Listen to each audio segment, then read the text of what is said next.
Sup all, JC3 here, the baller of YouTube, the general.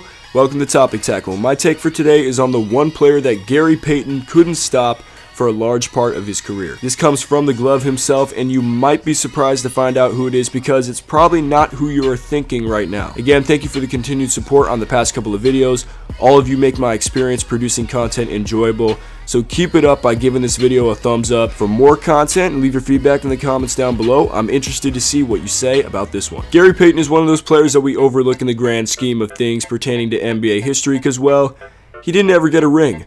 Wait, he did in 2006 with the Miami Heat, but that's not the Payton we remember. We as basketball fans tend to think back to the late 90s where Payton was starring on the Seattle Supersonics with Shawn Kemp, winning 1996 DPOY, and literally locking players up. In the 1993 Western Conference Finals against the Suns, word got around that Payton's cousin said he was holding Kevin Johnson like a baseball in a glove, hence the glove nickname. He was a unique player that still hasn't been duplicated in today's NBA. You can see traces in players like Prime Rondo and Patrick Beverley, but no other point guard has been like Payton. Very good on the offensive end and all-time great on the defensive end. For his 17-year career, Payton finds himself in the Hall of Fame. Now, that player that was hardest for him to guard was surprisingly not Michael Jordan. But for some backstory on that matchup, Payton's Sonics fell behind 3-0 to Jordan's Bulls in the 96 NBA Finals when George Karl gave Payton the primary assignment to guard Jordan. Payton made history by holding Jordan to 23, 26, and then 22 points over the next 3 games,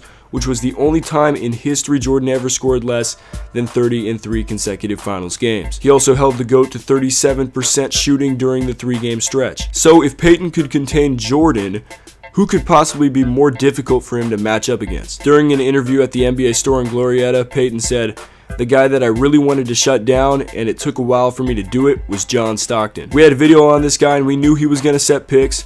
We knew the plays they were going to play, but we were so silly that we get caught on the picks. I like basketball players to get an edge. We're not out here to be nice with each other, we're trying to win, and that's what he did, and they did it for so long." Stockton may seem like a small guy for today's standards, but with a much more physical game back in the 90s, Payton had to face a fellow Hall of Famer who he added had an uncanny ability to run the Jazz offense and was also one of the best at setting screens and playing physical. Through 49 total career regular season matchups, all but one of them coming with Payton on the Sonics, he has a 22-27 record against Stockton, and through 21 playoff matchups, a 10-11 record against him. Here's more of what Payton said on Stockton. He was a guy who was fundamentally sound. He would set picks, he would do the right thing, he'll shoot 12 times, make 10, and all that. You just didn't like playing him because he wouldn't talk back to you.